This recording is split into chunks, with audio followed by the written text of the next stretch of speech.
Hello and welcome to Rep Sports. India will be playing their second warm-up game in a bit against England. This will be our fourth T20I against England.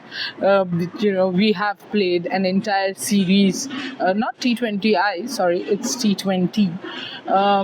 We have already played a three-match series, which we lost 2-1. But a very interesting game coming up in the sense that both India and England have experimented quite a few, in quite a few batting positions, bowling numbers, as expected. I think you guys can hear a lot of sound. That's because construction is going on here. And before I continue with the video, I am actually in Birmingham right now, not in Cardiff. Snehashish will be joining me very soon, and so will Boria Mazumdar. So the Rep Sports team will be complete for the World Cup, and we will be coming to you for the next 1 month, covering the World Cup from different places. We will be traveling wherever the Indian team is traveling. Getting back to the warm-up game, we saw the Cardiff pitch is good once you are set in, and I think that's going to be the formula for England pitches as always, and over a period of time, which Jamima also mentioned in her press conference, that the England pitches has slowed down a bit because of the heat maybe, but overall, yes, the pitches will be slower and at times lower. So I do see that an extra spinner playing as far as India is concerned. But the bigger change that I would want to see, right? I don't know what the Indian think tank is thinking. There you go. But I will raise my voice a little and try to break this construction noises. But as I said, the first thing that I want is maybe send in Richa Ghosh a little earlier. Just tell her that, we are sending you in the 12th over or the 11th over. Today, your game plan should be spend a little time in the wicket so that you can get that confidence back. Richa clearly needs a little bit of confidence, and we need Richa to fire in the World Cup because that finish in 25-30 runs would be very, very significant. Other than that, I think the Smriti Mandana, Shafali Verma, both will look to kind of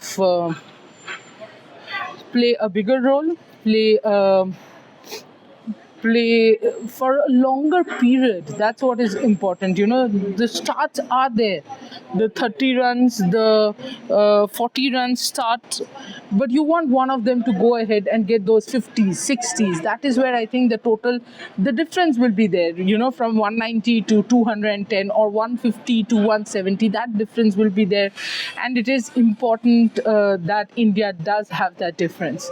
Spin lineup, I would like to see Shriyanka Patil one more time. I would also want Arundhati Reddy to be back because the last two matches she didn't have a great bowling spell. But I would want her to be back so that she gains the important confidence before the World Cup, because I still believe, I think before I came to England, I had said this, that Arundhati Reddy will be extremely important for India in the T20I World Cup, and I still believe it. And I still stay by it, even when a lot of people have commented on her pace. She has always bowled in this pace. I have never seen her bowl at Kranti's pace, right? So I don't think the pace is the problem. I do think the line and length is the problem right now. The other thing that would be interesting is, will Harman play this warm-up game?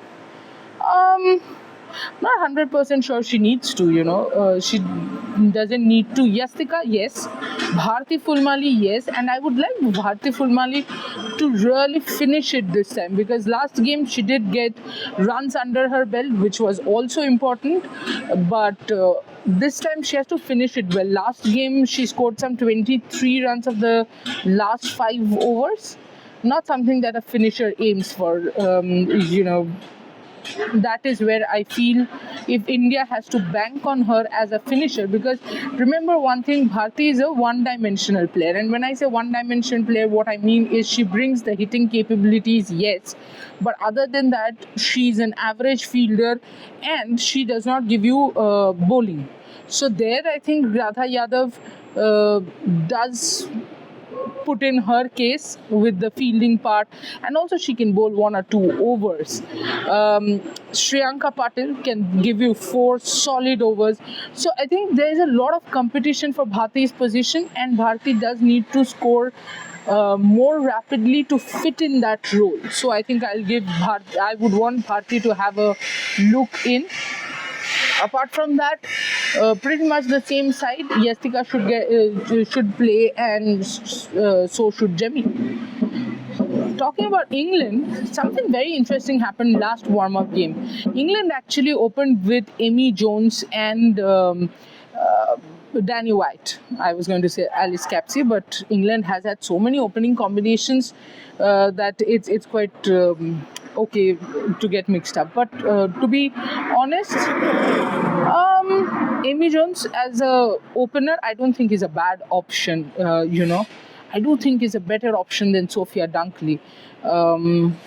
Because what it does is, if you can bring Amy Jones up and let her open the batting with Danny White-Hodge, then at number 3 you have Natsivar Brandt, at number 4 you have Alice Capsey, who by the way is in such good nick. This could be Capsey's World Cup, and if this is Capsey's World Cup, then England might still maintain their record at home. For home World Cups. In-home World Cups, sorry. At number 5 it's Heather Knight, and then at number 6 you can send Freya Kemp, and number 7 Danny Gibson. So you see the batting lineup suddenly looks taller if you can send Amy Jones to open the batting. So it's a very interesting move from Charlotte Edwards. The only thing is it too late to try Amy Jones at the top of the order? She did try it in the ODIs, and it did for a period of time work for England. But can it work in T20Is? It will be very interesting. But I do think that is the lineup they should go for, because with Natsivar not bowling, Freya Kemp and Daniel Gibson can give you 1 or 2 overs here and there. Capsey can chip in with 1 or 2 overs, and you will obviously have Amy Jones keeping wickets, one of the best wicket keepers. One of the best wicketkeepers? No. Right now, the best wicketkeeper in women's cricket definitely is Amy Jones. So that's about it. In bowling, I think England bowlers are pretty much sorted. So it would be interesting to see if India goes with the lineup that I have been speaking about. If England still has Amy Jones opening, because that would indicate probably that's what they are going to go for, and I would say that would be their best playing 11, with Amy Jones right at the top. You guys, well, the World Cup fever has just begun. The World Cup build-up will continue, and the World Cup begins in 2 days' time on the 12th at Birmingham in Edgbaston, and soon I will be back with Boria Mazumdar, and then by evening Snehashish will be there as well. So the trio of Snehashish, Boria and myself will be there all throughout the World Cup to bring in updates, to bring in match reports, analysis, and a lot more World Cup fever. Stay tuned and keep watching Ref Sports. Do like, share and subscribe, and do press the notification bell icon. Thank you.